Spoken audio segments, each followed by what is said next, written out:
Bakunzi ba Steve TV bari mukunze kubona atabiganiro biriko birahaca ariko nababwiye yuko bigiye kuza abariko baraba stati yanje barabona yuko ibiganiro byatanguye kuza abaririmvyi abakinyi ba comedy ba filme abarimyi ndetse aborozi n'abandi batandukanye mwese mukeneye kwamamaza ibikorwa byanyu ku marezo socio turabahaye ikaze ni karibu udukeneye nimero ntizigoye ni 69 889 130 no kuri WhatsApp turabakira hama ibikorwa bikagenda neza turabashimiye kandi kunda cyane gose wibuke kugira subscribe share na comment ibisigaye durire kuri YouTube.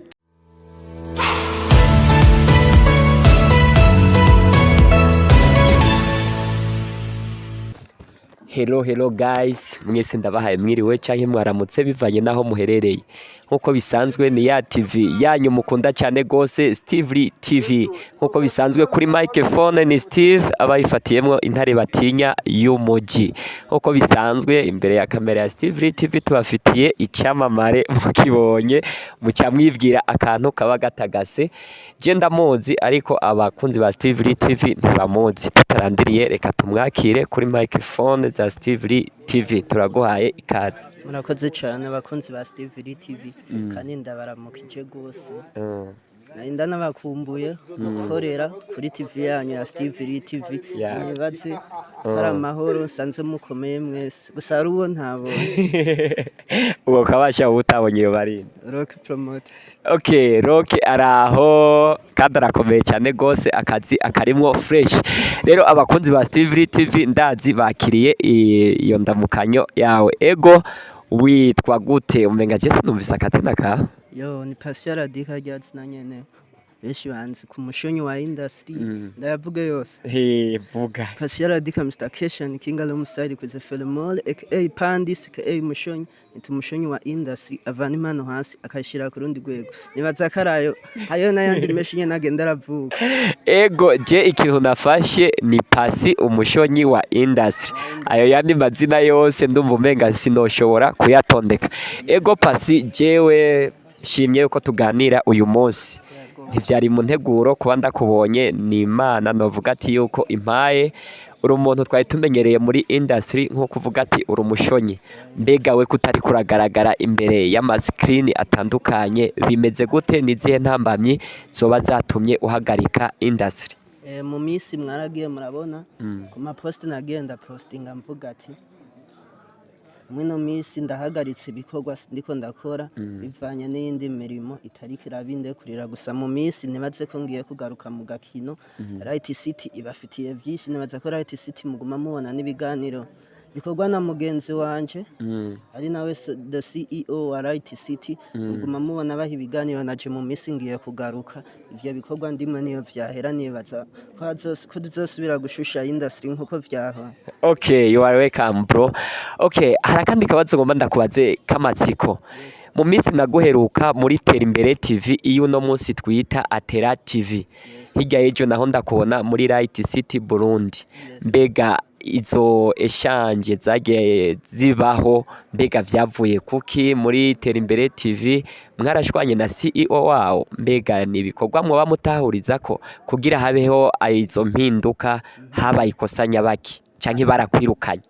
Nibaza ko ico ari uwo mwanya ndonkeye wo kwishura ico kibazo ku bakunzi banje ku bakunzi ba Steve TV ku bakunzi ba Right City ngira nishura ico kibazo jewe igituma cyatumye mva muri Imbere urabona iyo umuntu ari karakora ntashaka kuguma ari hahandi nyene arashaka kwaduga kugira agume yagura akarere je nashimye ko no kungurutsa ibikorwa nkaduza kugira itara yanje ibandanye shika kure ariko sikuvuga ngo baranyirukanye ntaco twapfuye turahura tukaramukanya ibiganiro turakora nibaza karamahoro. Okay, Pasi je amatwa asumira muri Imbere TV numvise ngo hari udukobwa twishi. Rero wewe ngo wagumugomba kuzuraca pembeni ngo maze CEO wa Imbere TV abibonye acashima kuvuga ati raba wungurutse. Ayo makuru niyo canke siyo? Ayo makuru ndayiyamirije siyo ku bakunzi ba Steve TV ayo makuru naco ndayavuze ko je none sinatanguye barya bakobwa atariho bari baje bansanga muri team nibaza ko basanze ndiko ndakora rero ico kintu ndibaza sicyo. Okay, umushonyi wa industry Yes sir. nirihe tandukaniro ryo bari hari entre yatera imbere TV iyo twita atera uno munsi hamwe na Right City Burundi, mbega nihe ubona ufashwe neza, nihe ubona hari evolution zitandukanye? Bon uri kuvuga ngo itandukaniro nibaza ko nawe mwino misi uri kurabibona. Right City iri kigira ibintu vy'amafilime hanyuma tera imbere TV iyo bitwa ubu atera urabona yahora ikora vy'amakomedi igihe mviriyeyo urabona ko TV yameze nk'isambuka ubu ikaba yarasambutse cyubu mbona atabikorwa vya Tera TV ndiko ndabona urumva Right City ntiri kiragaragara mu gakino gusa natera nibaza ko mu misi nabo bagiye kuduha ibindi bishasha. Okay, aho ni vyiza cyane gose. Ego Pasi uri kuraraba industry ya Gitega urabona hari ama TV online atandukanye ariko uri kuraraba ibikorwa indirimbo zigasoka nka Benome yarakubise hit yitwa Energy, Bera Best arakubita for you ndetse n'abandi bapeti bo ngaha mwisite ndetse muri capital politique yacu. Mbega kubera iki ibikorwa by'abana bacu bitariko bigaragara? Ni intege nke z'aba promoter, ni intege nke z'ama TV online, aba CEO babo batariko barakora neza canke aba journaliste bakora ku maradiyo nta ruhara bariko barabishiramo. Niyihe ntambamyi wewe uri kurabona muri industry ya music ndetse reka mvuga ati yaba artiste rusangi? Bon kano gakino ka GTG canke ino industry ya Gitega jingene ndayibona abaririmvyi ntibaramenya kwidandaza ku ma social media. Usanga umuririmvyi aguma ashaka guharanira gukorera kuri FB ugasanga ku ma posting ivyo ntaco bimaze ja kuri YouTube bakaze bamenye kwidandaza umustar amenye kwiha valere urashobora kumva umuririmvyi afise igikorwa akavuga ati jewe nzoshirako igikorwa ejo atanguye kubivuga hasigaye imisi 3 kwa ipostinga ese ico gikorwa umva kizobandanya kigenda neza nkuko vyari bimeze nibaza ko abaririmvyi bashobora kumenya kwidandaza niho industry izobandanya iduga kandi n'aba promoter akadefo nabonye dufise tukamenya ivyo turimo tukamenya ko ari akazi tukareka guza turasiba gukora dukora ibiganiro kandi tugakora ibintu vyunguka tukareka vya bindi nyene bimwe bimatakino vyungura no ku mpano za Gitega. Nibaze ko twese dushobora kwiha valere tukamenya ivyo turimo tukabifata nk'akazi tukareka nko kwiryohera. Nibaza niyo twakorera kwico ku muziki wa GTG ibijanye na entertainment y'aba promoter uzosanga turiko turatera imbere. Okay, umushonyi wa industry nk'umushonyi ni kihe kintu ubona twoshona muri industry dufadikanije Atera TV, Steve TV ndetse na Right City Burundi, Egozen TV ndetse na Break Gang sindi yayibuka neza hari neza na neza ingona nkuru sinzi ingene ndayibagiye TV yabo.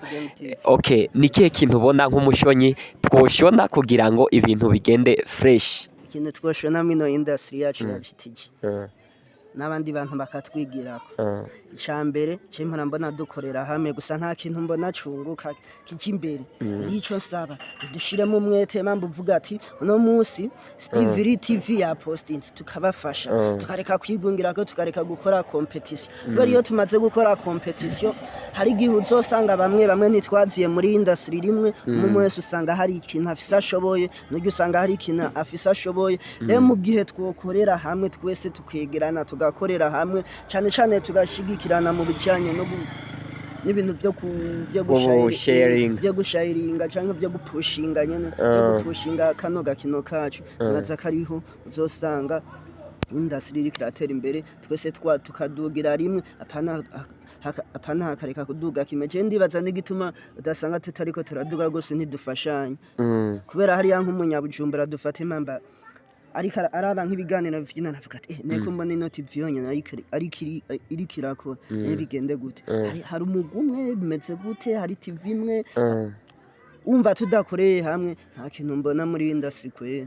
Okay, uravuze ati ama TV online canke amarebo yose ari akorera online ku marezo sosio yuko bogiranira ubumwe bagafashanya gupartaja iki niki ibintu nk'ivyo. Ko muri message iraba abartiste abakina filme, comedy, abaririmvyi ndetse n'abandi. Urumva umushonyi aravuze ati aho byapfiriye ntitukora partage muri make nta bumwe buhari. Ico ndibaza turagiye kugikosora. Ego Pasi, turi imbere ya kamera, turi imbere ya TV. Hariho inkibanga canke ikosa waba warabonye kuri CEO wawe uno musa kurongoye muri Right City Burundi ariko ugatinya kubimubwira. Aka nakaryo keza wowe urose ko kuvuga ikosa ryiwiwe kugira ngo yihanure. Mbega iryo kosa niri? Abakunzi ba Right City Burundi canke abakunzi ba Steve TV. Jewe manager ikintu kuno mwanya jewe narikosa nta postinga misi yose.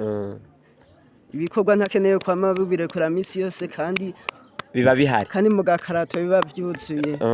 Ico kintu ndakivuga imbere abakunzi ba Steve TV nabo nyene ndabizi kino kiganira aza kukiraba uraba ibikorwa abipushinge gose ibikorwa biri mu bubiko tuvuge mu mangazini bitarasohoka n'vyinshi arabagikorereko. Okay, CEO wa Right City Burundi, message uhawe n'umukozi wawe aravuze ati ibikorwa yagiye akora cyangwa magiye mukora raba ubishire ku marezo sosio abantu birire show. Ego Pasi, akajambo kamwe ku bakunzi ba Right City Burundi ndetse n'abakunzi ba Steve TV. Abakunzi ba Steve TV Burundi kwanza ndababwiye ko umushonyi wa industry agiye kugaruka mu gakino mu minsi mu mwitega ibikorwa mugiye kubibona.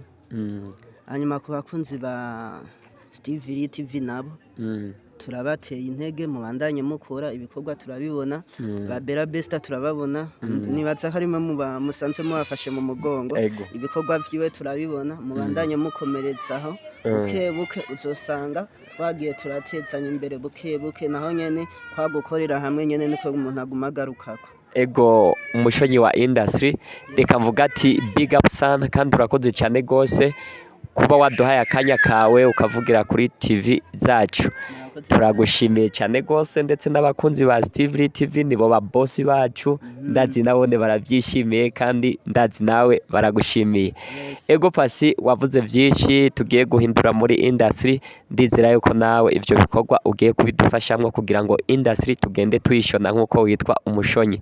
Pasi, akajambo kamwe ku bafanzi bakunda umushonyi badakunda team ukoreramwo ariko bakunda wewe nyene ugira ko usezera n'abakunzi ba Steve TV. Ku bakunzi ba Steve TV kwako kabazumbwiye ati ku bakunzi bakunda Pasi badakunda team barimo. Ibisanzwe imbere yuko bakunda jewe banza gukunda team sanzwe ndimwe canke rebo ndimwe nibaza ko nyene babikunda ndibaza barabikunda nibareke no kwigirisha abakunzi ba Steve TV turabizi ko mudukunda cyane ariko mu minsi tugiye kuza ibiganiro vyinshi kuri Right City Burundi amafilme menshi kuri Right City Burundi iki kintu cyose cyotuma ino industry ya GTG itera imbere byose nibaza ko tugiye kubikora kandi ndagushimiye Steve TV. Ego murakoze cyane ari we manager do CEO natewe niteka ko twageretse no gukorana kenshi. Ego yes.